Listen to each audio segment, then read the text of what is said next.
knock on her door and say, hey, can we get that 5 feet back? So let's just keep that 5 feet now, and then we'll be able to do what we would need to do in the future.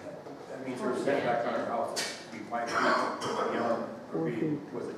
Yeah, correct. That would be her property line, so that would be used as her Are setback. you okay with that? With what?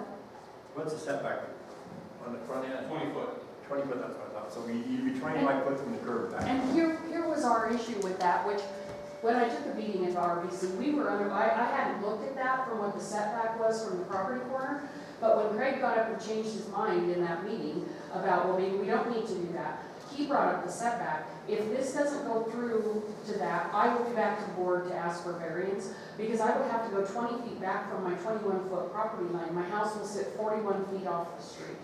I'm gonna have a big field out there for everybody if we don't correct this. So if the engineer's recommendation is to reserve 4 feet, if that's what's required, or 5 feet, that's what's required, we're gonna go with that, because like I said, we are one and done tonight with you folks.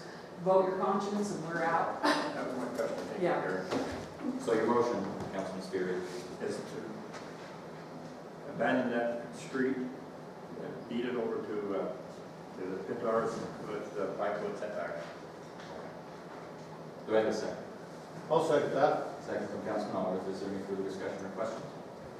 Oh, I think it's the right thing to do. So noted. All in favor? Aye. Any opposed? Carried, it's ordered, 4-0. Let's see, item 2, council member, city building official Peterson, discussion for possible action, consideration of a petition for vacation or abandonment of a road or easement by applicants Robert and Joseph R. H. Diamante, who wish to have the streets and or easements between APN 001-141-02, 001-141-03, and 001-141-04 abandoned, and also an 82-foot by 15-foot strip of 3rd Street abutting 001-141-02, Eden, Nevada.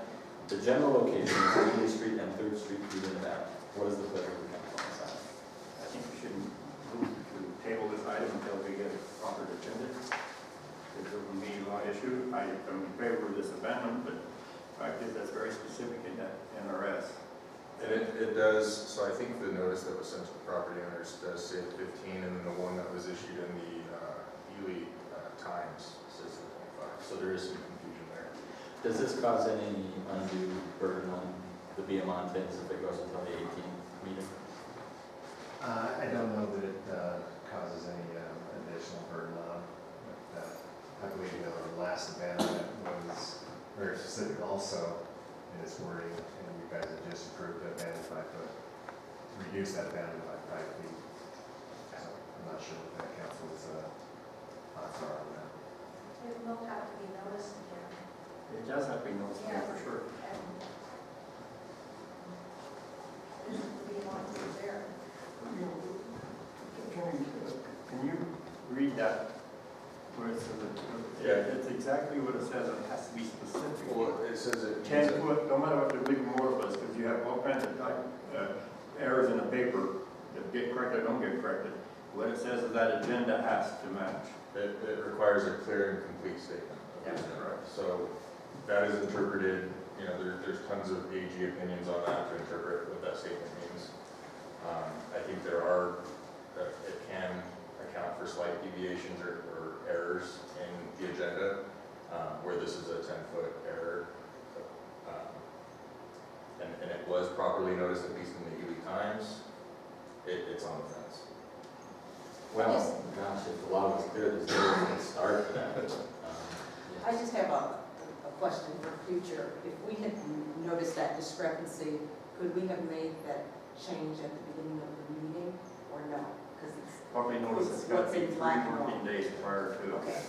So we have a motion from Councilman Spear to table this until the next meeting. I hope that doesn't And- impact And I would, property owners, but that's. given the statement of clerk, the city would be responsible for renoticing that. Or who would be? Is that what you're saying? I think so. The city's there, it doesn't mean Sure. the county's there. Okay. So I have a motion, do I have a second? So- Second from Councilwoman Williams. I've just got a question on this item. Just trying, Glenn Terry's not here yet, a comment, not wanting to change that section of 3rd Street. Can I get an idea why they wanna change that, Buzz? Is that 25 foot that we're talking about? Yes, the 25 feet, we're trying to reduce that down to a 60-foot right-of-way. There's some really strange shaped lots, actually. Yeah. To really get a decent building site there, it's gonna, it mostly would require some of that abandonment and the other two abandonments as well. Those really don't make any sense. I'm not sure what those were for. If those were for miners to walk up to the tracks at one point in time, but. But it doesn't really affect that Third Street for traffic. No, there's Okay. zero impact on that. The utilities are still land within the 60-foot, it would be remaining, and all the traffic and existing street. The 25 feet is really some rough, brushy ground. And Yeah. It's not utilized by the city at this time. Okay, so it doesn't impact Glenn's concern about cutting traffic down? No, I think in the past, Mr. Vigamonte was trying to abandon the entire street because he owns the lot on the other side as well, and that was rejected. And when he retained us, I started looking at that, and I said, well, it makes sense to get this in line with Third Street block to the south, and use that to a 60, which will increase your building lot. Okay, thank you. They own all three of these tracks, right? They own all three of those tracks, and then also the parcel on the other side of Third Street. 60-foot right away, what you're talking about there, 50-foot street, 5 on both sides of what we just discussed. Is that right, making it 60? No, it's, currently it's 85 foot. Right, I know that, but if we abandon, which I hope in New York next meeting, it's 50-foot street, but it's a 60-foot wide right away for curb gutter and sidewalks right on both sides, 5 foot each. Oh, for the standard, Yeah. 80 street? Yeah, that, well, 60 foot there, right below it's 50 foot, so 60 foot is standard, okay. 60 standard. The 50 you can get the curb gutter sidewalk in, like Murray Street is 50, but it's very tight. I think Councilman Spear's question is, if it's 60 feet, the curb will go 5 foot in from that to accommodate sidewalk, will it not? Correct. Okay. So we have a motion and a second to table. Is there any further discussion? All in favor of tabling the next meeting? All opposed? Thank you. We'll move back to new business. Item 2, Mayor Roberts, a discussion on the review of city engineer's recommendations for Murray Street speed control options. This was an item that came up at the last meeting. Wanted to make sure that we had a chance to discuss some of this, and he was able to provide some of the standard methods with which the new TCD provides for. Correct, and so this was just what the mayor said, he requested if we could look into what some options are to slow that traffic, since the desire for the stop signs on Murray Street is more for speeding than it was truly for controlling of the traffic flow and such, so. We went back and compiled a little thing here of what some of the options are to be able to, try to manage and control some of that speeding. The first one on here is a horizontal deflection, and for lack of a better word, that would be more of like in racing terms, they call it a chicane, where they're just making you turn, so that you have to actually slow down and be able to get through there, or, possibly narrowing of the curb and gutter, so that they feel a restriction and actually slow down for that restriction. The other option in there is a vertical deflection, as they're calling it, which is basically a speed bump. Just like we all drive in parking lots and everything else, to keep those speeds down. So I have been in neighborhoods where they do speed tables, Correct. which they Right. kind of go up. It's flat, and correct, down. yes. Is either one of those easier for snow removal? I mostly notice them in Salt Lake, and I'm sure they do snow removal there. but Sure. A speed table instead of a bump, you go up and it's probably like 10 feet. Correct, yeah. And then you go down. And so it's not, so when I say a vertical deflection, at the end of my thing right here, I said if we're gonna do a vertical deflection, we wouldn't necessarily do a speed bump, which is this wide and this high, where it's really rough. It would be more of something like what he's saying, a speed hump or a speed, Speed table. I think speed is what they table, say. which a speed table, the difference between a speed table and a speed hump, the speed table actually, has a pretty long taper to it, say a 10-foot taper, 10-foot flat area, and then it tapers 10 feet off the roadway. The other option is like a speed hump, which is like a, 10-foot taper up, and then it just 10-foot tapers down, so it's like a 20-foot wide speed bump. instead of a 1 foot wide speed road. Why don't we use snow removal on that kind of stuff? Well, what I prepared was actually say more options if you want us to go deeper and look into it. You know, snow removal is a concern when you put something like that on there. And if you guys want us to look at it further, I would work closely with the road department to see what the plans were as far as plowing and everything else. Some of the other things that we need to consider on here is also that if we put this across the road, we need to make sure that we don't that doesn't become dam, where we actually are holding water on the uphill side of it. So we don't cause a drainage issue. Yes, we will taper down to the curves and then still go around it, but it could be a situation where you may end up holding some water in the middle of the street. We just need to make sure that we don't actually do that. Maybe it would have to be angled so it doesn't actually create a situation. So there's plenty of things to look at, but if it's something you really want us to do, we would actually take more time now to go work with the road department and see if it's actually true and feasible in that location. The other option is, some intelligent traffic system, which is they're just going to put something up there and not just put them on here down here, say by the Holiday Inn, far in the town, you're coming in from McGill. It just flashes up that, hey, here's a speed limit, here's how fast you're going. And that does tend to, put people on notice that, hey, you are speeding. So that's another option that could be put up in there, but that could very well be very expensive. And so those are some 3 options that I felt, that you could possibly do up there. I think the most viable one, if the city did want to proceed with something, would probably be the traffic hump or the traffic table along those lines.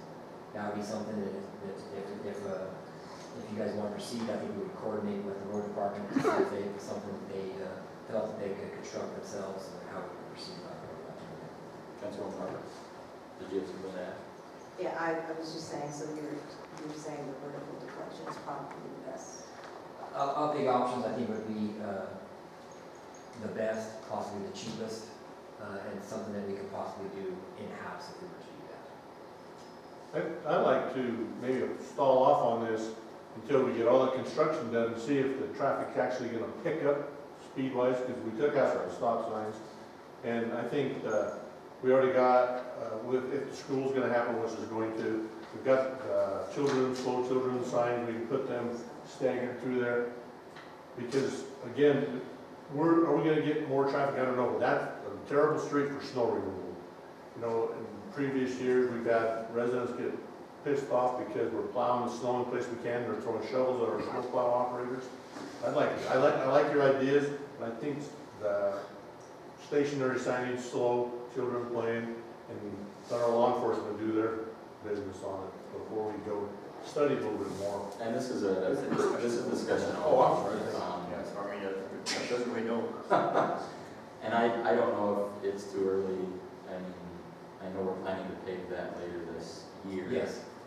I mean, I'm going to throw something really out there that Let's have it. is, ultimately, once we get through this project and the paving that goes over top of our sewer that's going down there, our desire is with the RTC in the next year's funding is to complete all the way to Murray and Mill. At that point in time, when we complete that all the way through there, I think it'd be very wise for the city to look at making Mill one way out of town and Murray one way into town, because of the very narrow roadways. On Murray Street, you can only park on one side of the road, so you can't even park in front of your house. So I think you would be able to, one way in, one way out, you would be able to park on both sides of the road, in front of your house. Yes, would it change some traffic patterns? Yeah, probably for about a week, they get it figured out, and I think it would work just fine. So it's just something to consider, which, I don't know figured out how. the traffic patterns at that intersection of Great Basin and Allen yet, so I don't know about that. So, I just, like I said, I told you it was kind of out there, but I was going to just throw it out there anyways, so. But we actually discussed, Creative, I like that. one way 40 years ago when Said. I was on city council. God, yeah, everything's going back to 40 years ago. I can't believe it. I mean, this is just Just as well as just 14 carriages then, wasn't it? Holy moly, but we were beat up on that, but I think one way actually makes sense. Perfectly good sense on that, because it's so narrow anyways. Mill Street, you can't park on the right-hand side, But Yeah, yeah, would that tend to increase traffic speed though, if we did one? Well, that's what I'd have to look and see if it traffic speed, but I think one thing it would also would help the situation is now you only have to deal with one-way traffic. So as you cross the road, you're not having to go, wait, you know that traffic's only going from one direction. I mean, as I said, this is a discussion only item. If a council member would like to pursue this further, please approach that. Clerk. I think I thoroughly agree with you when more of everything's done, because most people, when they see those, slow down for kids, it's the last thing we want to do is hit kids. Sure. Especially a slow kid. Thank you. Thank you. We'll move on to item 3, Councilman Spear. Councilman, all discussion only, update on Porter Group efforts on the city BD's behalf to secure federal and state funding. Who gets to make the big announcement? Mr. Ed. right, of course. Anyway, the big news this week is that today the Senate Appropriations Committee released its draft spending bill, and the city really has been approved for $2,430,000 for our EC water project, which is down by the road, item C. Now, all the bills are only drafts now. The Senate will not be marking them up, which means they'll go off the floor and head right into conference, which the House of Bills is to be signed by the President likely before Christmas. This is a big coup. 2 meetings ago, we thought we were totally out of the game. We struck out and we're heading for the bench, but now it looks like we're going to have, and the good news about this is it doesn't have to go for the Senate for a vote. It's going to be done outside of that, so we're more than likely going to be dealing with another $2.43 million. Okay, well, we're not sure about the local match. Well, this is good. Thank you. We're not sure about the local match. Most federal grants, which this one requires 20% local match. And it can't be any other federal sources, funding sources. So the local match, we posted our question to the senator's office after the guidance we got from the EPA gave us no direction, hoping to hear back soon on that. They want to have the agencies to try to get a straight answer for us, because we're really pushing them. There's a lot of back and forth conversations about how to match. Is a match on a full project, or we're doing piecemeal projects when the matches come up. There's some in-kind possible. So that is, but they put what am I doing? What's that word? Whatever. There are questions. We've asked them questions to them. So I think that there's a real possibility that in-kind, from what we understand, BJ's time and Jennifer's time, all of it we have just could possibly be written up on part of our 20% match. So, but that's basically really a kudu for the city. Really, that's 2 times in its entire history. So it's a big deal. And I just like that too. Cameron, the Porter Group, he mentioned also that there are entities that no way can come up with a match. There's just, the projects are needed in their communities, but they don't have the ways to get the match. So there's some serious stuff, and the reason the match comes about is what happened in California several years ago. It blew the money, California caters. So that's how that went down. So this is really good. 3.3 sewer, 2.4 million water. Percent at 6 mil. See that? This got done in a year. It's been a good investment. Certainly those lobbying efforts have paid off, and we certainly appreciate the work of Councilman Spear and Councilman Allworth and the staff who work on all of those, BJ staff as well. Anything else to add? Thank you, BJ. Thank Yep. you. Item 4, Councilman Allworth, discussion for possible action, approval to participate in the geotechnical study environmental assessment for the proposed White Pine Pump Storage Project as a cooperating agency. Okay, basically the key word is a cooperating agency. We can have somebody sit at the table, we're gonna get notice of the meeting, so we can have some input, bring it back to the council, get the city's buy-in one way or the other. So that's basically what it is. There's different, BLM, Mr. Biden came here and encouraged us to become a cooperating agency. So that's what I'd like to move to that agenda item. A motion to approve from Councilman Spear. Do I have a second? I'll second. Second from Councilman Allworth. Any further discussion? All in favor? All right. Any opposed? Carried, so ordered. Item 5, Councilwoman Williams, Harper, discussion for possible action, Approval to hold quarterly joint city council meetings together with the Lehigh County Commission to discuss and take action on mutual issues of concern. To be scheduled and set by the Ely City Clerk in collaboration with the town manager at a time and place convenient for both ends. Councilwoman Harper. I had discussed earlier that both the county commission and city council, we serve the same people. Oftentimes, we find that we have issues that butt up against each other, or that all the hands and, all hands on deck would help something push forward.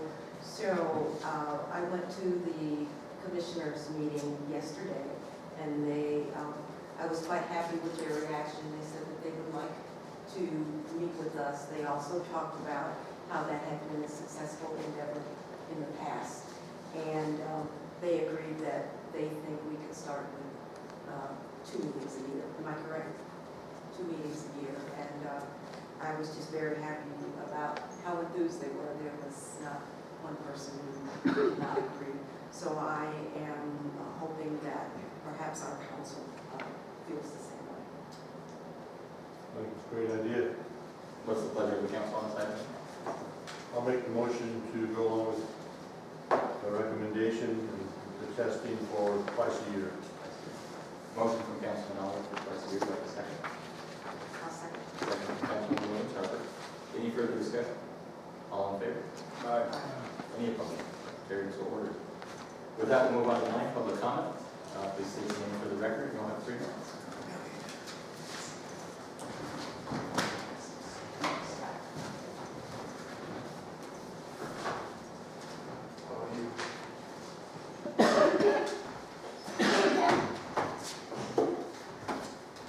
Thank you, Mr. Mayor.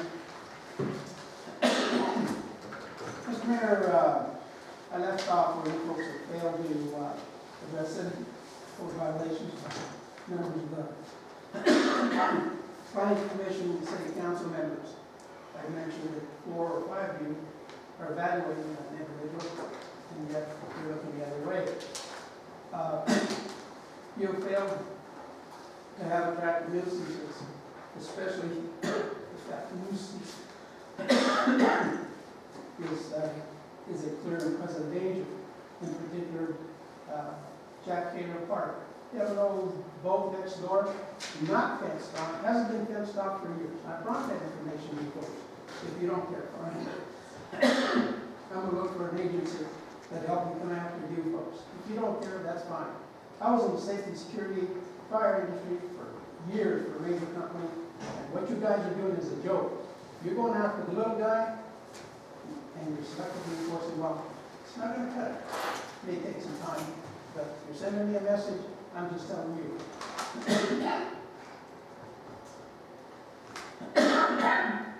You people have failed to ensure proper ADA access.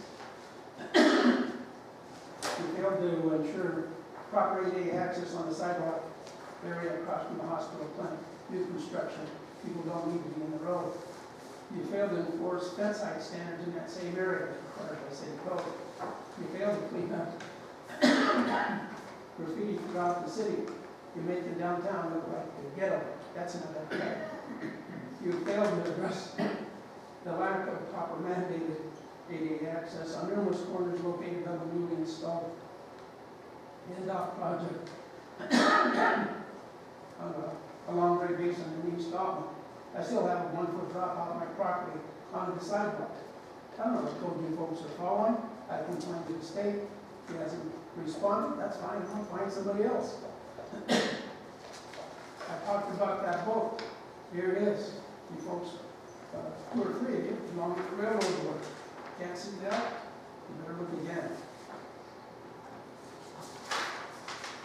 I talked about fence heights. Says private parking on a city street. There is no private parking that you're allowing. I brought forward the lack of mandating building permits. I had come out here 30 times. I turned this particular one 2020. Turned it in again at the county commission yesterday. I'm turning it again to you folks today. I don't know what you're doing. You need to stop the selective enforcement. Thank you, Mr. Chester. Is there any other public comment? Mr. Mayor, I'd prefer not to go to that podium because it's contaminated. So I'm speaking as a private citizen, Jim Allworth, 805 Avenue I.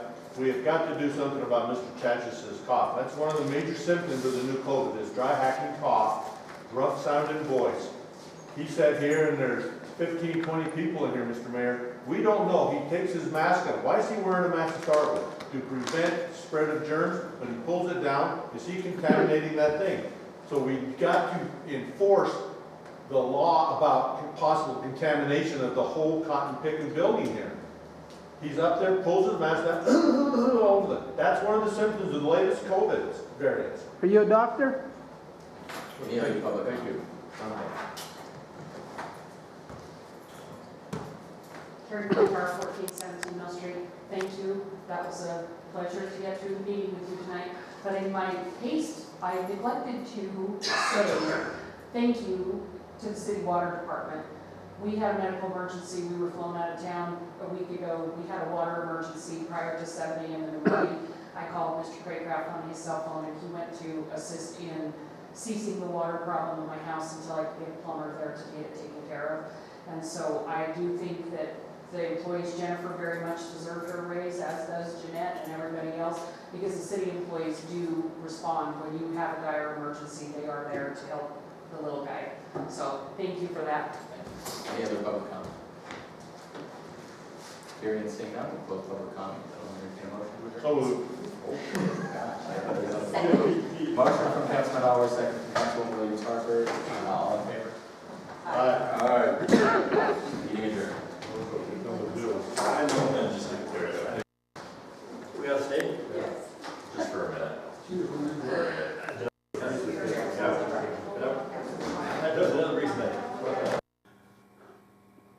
This has been a Georgetown production. George Chachas reporting.